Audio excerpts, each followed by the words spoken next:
Hey everyone, welcome to another episode of Bones and Stones. Today we have a very exciting guest, Miss Rosa Moll, who is currently enrolled in a PhD program that is divided between Wits University and UCL, or University College London. Rosa applied for a sort of program where she was able to split her time, and she works with one of the godfathers of earlier Stone Age archaeology in Africa, Prof. Ignacio de la Torre. Swoon. So we wanted to talk to her about her experiences in getting involved in such a program, what were the ins and outs of that, and about a little bit of her field work that she does currently in Tanzania at the very famous Olduvai Gorge. So Rosa, first of all, thank you very much for joining us. Thank you very much for having me. Can you please give us just a little bit of a breakdown about what the program is, what it involves, and some of your experiences so far, please. So I approached Ignacio de la Torre in my master's because I was interested in studying technology from a perspective of comparing Southern and Eastern Africa. And so I reached out to him and we started to think about various ways in which we could work together. And so I did a multiple range of things. I started applying to different grants. I applied to the University UCL as well as to WITS. I inquired whether those universities could have dual PhD registrations. And eventually I did get accepted to UCL. I couldn't end up taking the full PhD position at the university because it was too expensive and I couldn't get full funding. But I had applied for various grants because UCL offers a program where PhD students can come in and do research stints and then be registered at the university for that's part of their PhD. And I got funding for that, and then I was able to go and spend 6 months with him in London, and then later on go to Tanzania and do some work with him. Wow, that's really, really exciting. So what type of funding agencies did you apply for, and what was the process behind that? So I applied to a few. So I applied to a few general ones, one being I think it's the FirstRand Bank national funding that they give to kind of any South African students wishing to study overseas. And that was one of the ones I was unsuccessful with. I also applied through the Commonwealth Fund, which is something that Britain offers to previous colonies and countries within the Commonwealth. And also was unsuccessful with that application. And I also then applied through the Leakey Foundation. And the Leakey Foundation is where I was successful. They have a grant specifically aimed at postgrad students from third world countries and developing countries who wish to study in Europe or North America as part of their postgraduate degrees. And I was successful with that through the Leakey Foundation called the Baldwin Fellowship. Yeah, that's quite a prestigious grant to hold. It's a great CV piece. Almost best that you got funding through them. But it's interesting also to note that it is challenging to get funding, and it sometimes takes multiple applications. So you have to have a real willpower to do that. Tim, you have a question for Rosa. Yeah, I mean, your funding list that you're going through, I mean, that's something we can all do, on a yearly basis. Is things we've applied for and got our hopes up for, and but it's great that a nice one came through. Rosa, I was really lucky. Yeah, it's the best. So sometimes it happens also, you think, oh, that's it. I had it when I was doing my PhD. I was out of money. I was done. I was like, I'm going to deregister from my university. I'm going to move to a local university. And last minute, some funding came through, which saved my ass. So, but, so the questions actually, can you just unpack the dual registration a little bit? What are the advantages of being registered at two universities? Why do that in the first place? Just so people can understand, because it's a bit unusual. Yeah.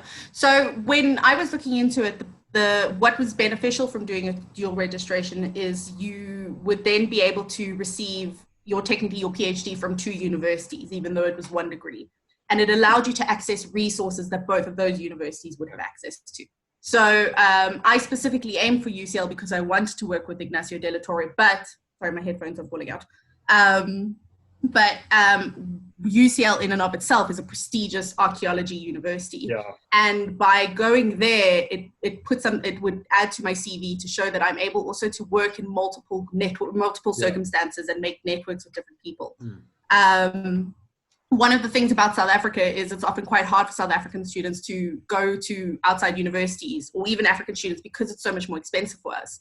And so we often get stuck within the same systems, even like, the same university, such as myself. I've been through undergrad to PhD with BITS, and I wanted experience outside of that. And so by applying, you are able to reach aspects that you might not be able to apply if you're just in your own university. Okay. So that's what, but then again, you have to, the disadvantages that coming with the dual registration is then you have basically dual sets of admin to fill in. Yeah. So you have to fill in requirements for both universities. Yeah. So WITS and like UCL have very different PhD processes. So like if I had gone the full dual registration route with full funding at UCL, I would have had to, at 18 months, actually upgrade from a PhD student to a PhD candidate, where WITS I'm automatically a PhD candidate. Right. And if I didn't pass that, I wouldn't be able to get my PhD at UCL. Wow. And it's quite tough to get through that. I thought, because I originally thought you were going to UCL to get away from the two maths over here. Now that they've gone back to UJ, you're willing to half come back to WITS. That was what I thought had happened, but obviously you've cleared that up now. Yeah. It was part of it, University makes total sense. I mean, I totally understand that, yeah. Guys, I'm just going to unplug my earphones. They keep falling out. One second. Can you hear me? What are we going to say? Yeah. Okay. Yeah, sorry. My ears are weird and they never hold earphones. Cool. Lots going on. All right, Tim, you had a follow-up question? I just wanted to make fun of you guys. That was my only fun. Okay. Which is boring. Okay. Matt Lauder, you have a question. Rosa, thanks so much. It really sounds like you've had an interesting journey, especially trying to coordinate between the two institutions. But just something I wanted to touch on now with regards to your kind of idea behind going to a different host institution, or to have two. You spoke about getting different experience. Now, can we maybe move towards the field work and then talk a little bit maybe about your work with Professor De La Torre and how important or how significant it's been working with people from different universities and stuff going into the field? Could you maybe talk us through that exposure that you've had? Yes, absolutely. So fieldwork is my first love when it comes to archaeology. And one of the reasons that I was so attracted to working with Ignacio and moving into this context of working in East Africa was that I could be in the field for significant periods of time and working on some amazing sites. And Ignacio is the kind of guy who, as soon as you register with him with a PhD, you will be doing fieldwork. It's a non-negotiable thing when it comes to being his student. And so when I got in, he was like, cool, well, we're doing Olduvai here. Come with me. I was like, I'm down. Okay, if I have to. Sorry? It's like, okay, if I have to, I'll come. If I have to, go live for 3 months in a tent, I'm fine. And so he runs a field season every year. He has massive funding, which is insane, the amount to get for his funding. And he runs a field season every year, and part of it is you come and you do work, but also you can run your own research on the side. And so when I came along, he was like, well, this is your project. You're interested in looking at these sites, EFHR and BK. This is where they house. So when you have free time, you're allowed to work and then stay on it afterwards and do your research. And he is very good at helping you organize to get your permits and to pay while you're there actually working on the field with him. But then when you're working with him, and so eventually what happened was he hires a whole bunch of people, he gets a huge team around, and then he divides you up in your various forms of labor. And he put me in the lab. So I actually ended up managing the whole system of the lab at Olduvai. So I would oversee artifacts coming into the lab, I'd oversee them being cleaned, them being labeled, eventually being cataloged and put away, and managing those people who are doing those various jobs. And when you get into that, he'll come and he'll discuss with you and he'll be like, cool, this is what we need to do. This is how we need to work forward. This is what we need. This is what's coming in from the field.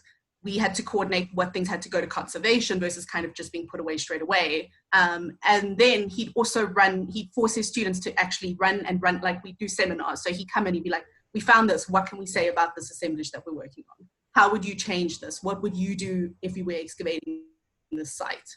How would you move forward with these things? So on top of actually you being forced to work quite hard, he's making you learn while you do it.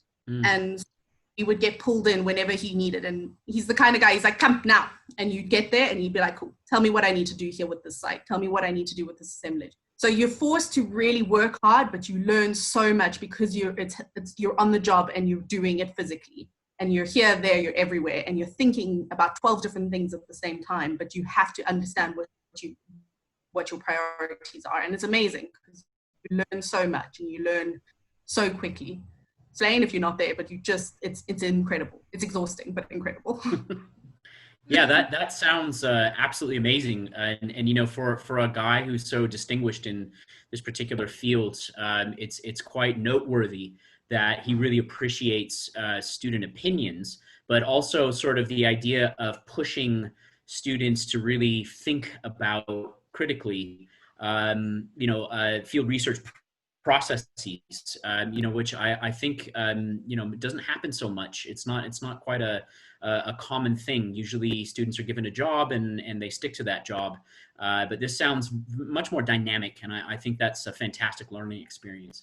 Yeah. Matt Lauder, you had a follow-up question? No, it was more just an observation, just Rosa, with what you were saying about how you love fieldwork and stuff, and how, going to Olduvai, working in Tanzania has been such a great experience, and having somebody like Professor De La Torre, there with you in the field saying, right, what should we do here? What are your interpretations? And that kind of field interaction is so important. And as you said, it's so important to do that with different researchers. So, because different researchers will approach things from different perspectives. We come with different theoretical ideas and stuff, and depending on, where we studied with undergrad, who taught us in undergrad, and then what we did in our postgrad studies. So it's really important to get out into the field as much as possible and work with a range of different researchers. So what you've done in terms of, going with 2 different universities and managing to get into an international program is really going to, open up your brain, you could say. And to add on to that, so we obviously, so Ignacio's got a range of different students. So we've got formal specialists who work in all the like different kinds of thing that came out. He'd be like, okay, now work together to try and understand what's going on here. On top of that, because obviously it's a big team, he's not the only researcher. He runs the team, but we had people, geologists and conservationists. But another person that we had was Rafael Mora, who he is published with and was his PhD supervisor. And Rafael and I was great because I would sit and I'd actually listen to him talking through technology, because he taught Ignacio as well. It was really interesting to sit there and get different perspectives, and they disagree on things. And then, we could bring in our opinions. And obviously as PhD students, we're not yet as confident to be like, I think you're wrong. It's like, maybe this is it. Where Rafa's like, no. And so it's interesting to see that dynamic between them, and, and be part of that kind of learning movement. That sounds, Tim, you have. Yeah, I think that it sounds like an amazing experience to be part of such a cool team, such a dynamic team, it's an incredible learning environment. I'm very jealous. It sounds absolutely awesome. It really was very cool. Yeah. And also because then even we were still, while we were learning and doing our own thing, we were still given liberty to kind of do our own research. So whenever we had days off or we had time to ourselves, we could go wild in the assemblages and like go through material that was there and available to us. We could, they wanted us to learn. They wanted us to be as involved in that process as possible. And so even if things came in, we'd sit and we'd have nighttime discussions. I'd pull out random assemblages about like analyzing the raw materials and things like that. So you're given an opportunity to also be quite independent at the same time. Wow. Yeah, that sounds great. I'm going to have to think really long and hard about how I behave in the field with other people. For instance, when I'm in the field with Tim and Lauder, I spend 99% of my time. I know, but that's understandable, Matt. It's completely understandable. It's like we don't know what to do with ourselves. It's exhausting. Generally, Tim's ideas are bad anyway. Mine aren't that bad, so.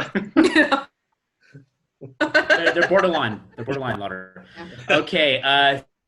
Rosa, I think we would maybe love to have you back on in a future episode. Right now, I think we're right at time, so we're gonna cut it here.